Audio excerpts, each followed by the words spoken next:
there, yogis. How are you? My name is Crystal Gray, and it is this week's class planning training again.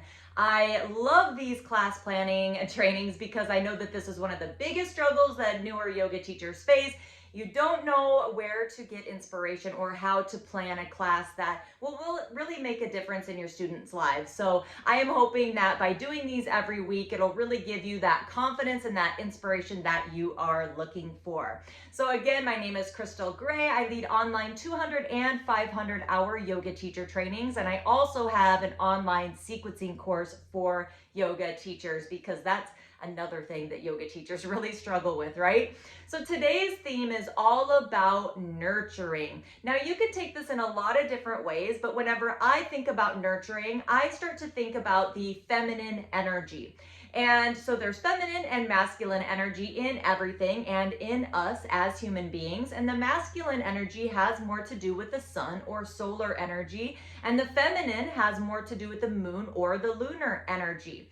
And I'm using my left hand, and that's actually right. So the lunar energy has more to do with the left side of the body, and the right has to do more with the solar. So what you could actually do is start to focus on, maybe during the class, you want to start things with the left side more, because usually in a yoga class, we do just tend to start with the right side. So that might be a really neat way to kind of shake things up. Let me just talk a little bit more about the theme.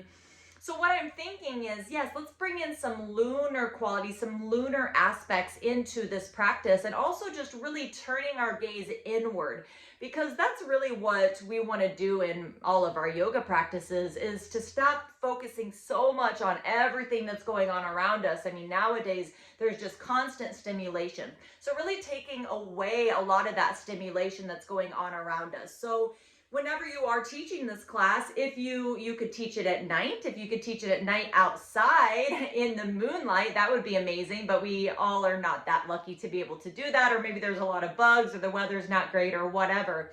So you can teach it inside and just lower the lights. Maybe you have some string lights plugged in, a few candles, just some soft, subtle light, just taking out that stimulation and not having loud, blaring music. But maybe instead, if you want to use some sound, maybe you take sound out of it, first of all, because that can create stimulation. But otherwise, maybe you'd like to use just sounds of waves. That would be really, really nice, because the waves to me have to do with water, which has to do with the second chakra, which is located in the pelvic bowl, and that to me really symbolizes that feminine energy. So like I said, there's a lot of different ways that you can kind of go about this. And so you just want to bring in things that resonate with you, because if it resonates with you and it makes sense with you, it will make sense to your students, okay? So make sure that you give this video a thumbs up and that you subscribe, because every week I will be coming on, and you want to stay till the end, because at the end of each of these videos, I'm going to be answering a question that was actually one of the comments in one of my videos. So comment in this video with your biggest question around teaching yoga or your biggest struggle, and I will be happy to answer it in one of my videos. All right, so let's get into this a little bit more. Now, for my class that I chose, I'm going to make this more of a level 2 class, and I'll tell you why in a minute. And it's also going to be a little bit more vinyasa based. All right, now this is why. Because I chose to put in some moon salutations. Moon salutations in general, Chandra Namaskar, they are more challenging, because usually there's some deep bends that happen in your knees, and also there's just some tricky transitions going from one pose to another, from open hip to closed hip, things like that, that might not be suitable for more level 1 and beginner students. So I'm saying that this is level 2. If I had a level 1 class or more beginner class, I would probably just either really modify the moon sunset or the moon salutation, or I would just take that out altogether and just find some other things to focus on that had that more lunar quality. Okay, so there's a lot of different ways also that people do the moon salutation, so you can feel free to look those up on Google and just find one that really resonates with you. I highly recommend, if you're not familiar with them, that you practice them a few times and you find somebody to practice teach, because they can be pretty tricky to teach. because of those different transitions, okay? And also doing a whole bunch of things on one side and then coming around and doing it like kind of in the reverse, okay? So it's like you're going in a circle or like in a moon shape, all right? So some of the other elements I'm thinking of bringing into this class are flowy movements, forward folds, turning the gaze inward, and create a womb-like environment. Now, you don't need to tell your students I'm creating a womb-like space unless that's you, unless they would expect that from you. We want to take out that extra stimulation and just make it really soft, light, soft music, if any. Some affirmations that you could bring into this practice could be, I am taken care of. I am held. The universe supports me in every way. All my needs are met. Anything like that, again, that resonates with you. Now, the visualization that I chose would be to have them close their eyes, get them comfortable. You can either do this seated or in the beginning, you could do it. You could do it in your transitional period of your class, like where you're transitioning from the more active part to the more cooling part of your practice. You could also do it at the end, kind of guiding them into a shavasana, whatever you want to do. That's the amazing part about being the teacher, right? It's really up to you. There's no right or wrong, so please don't stress about that. So the visualization that I chose was to visualize yourself sitting on a beach, wrapped up in a cozy blanket, looking out over the ocean, and you see the bright moon in the sky, and the light is shining down onto the ocean, and it's kind of bouncing that light off of the waves of the water, okay? And just having them really kind of notice how that makes them feel. Now, again, you can choose anything that resonates with you. It doesn't have to be that.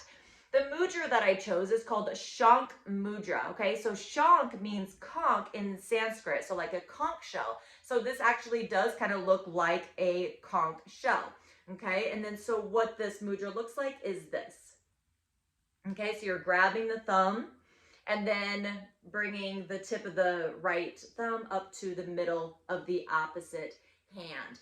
Okay, so again, Shank Mudra. So grabbing the left thumb with the right hand and then touching up there. Again, you can keep this at your heart or you can relax it down into your lap. This mudra, Shank Mudra, you can look it up if you like. It's SHANK. Okay, it helps us to look after ourselves, to nurture ourselves, which obviously that's what this is all about. And it also helps to create space in the mind so that you can process things, especially when the mind is busy. And to me, this is the biggest way that we can nurture ourselves. The pranayama that I chose is not really a specific pranayama, but just slow, deep, deliberate breaths. And you could even have them imagine or visualize that they're sending energy or prana into that second chakra, into the pelvic bowl, into that area where the water element resides, because again, that really correlates to the feminine energy. So I hope that this helps with your class planning for the week. I'd love it if you would give this video a thumbs up and let me know in the comments below what your biggest question is so that I can answer it just like I'm going to answer a question now. So the question that I got was, how can I remember my sequences? I'm so scared that I'm not going to be able to remember my sequence.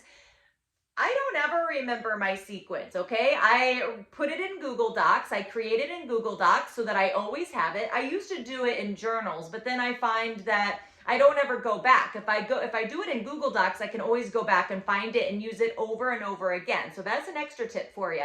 But here's the thing, print it out. Print out your sequence and bring it with you. Your students don't care that you didn't memorize the sequence, and your class is going to be a lot better if you have that sheet there and you don't forget in all the elements. I mean, if you add in all these beautiful elements that I just told you, if you don't bring your piece of paper, chances are that you're going to forget a lot of it. Okay, and then the class could fall flat. Maybe not, but it could. So why not bring in your class plan so that you can refer to it and make the class amazing? Help your students to get the most out of that hour with you that they can. That's what they're going to remember. They're not going to even give a second thought to you having a sheet of paper up there. And if they do, I mean, if that's, if they don't like that you have a sheet of paper up there, then they're not your student. It doesn't matter. Then they can go to somebody else.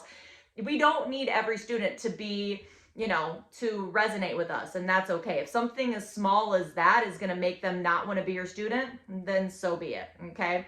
You don't have to worry about that. All right, so thank you for all you do. Thank you, thank you, thank you. Every class that you teach really does create positive change in the world. And don't worry, if you're not teaching yet, by subscribing to channels like mine and by watching videos like this, you are continuing to learn and embody what it means to be a yogi and a yoga teacher, and you will get there. Again, thank you so much. Namaste. And it was a joy being here. And again, my name's Crystal Gray. See you later.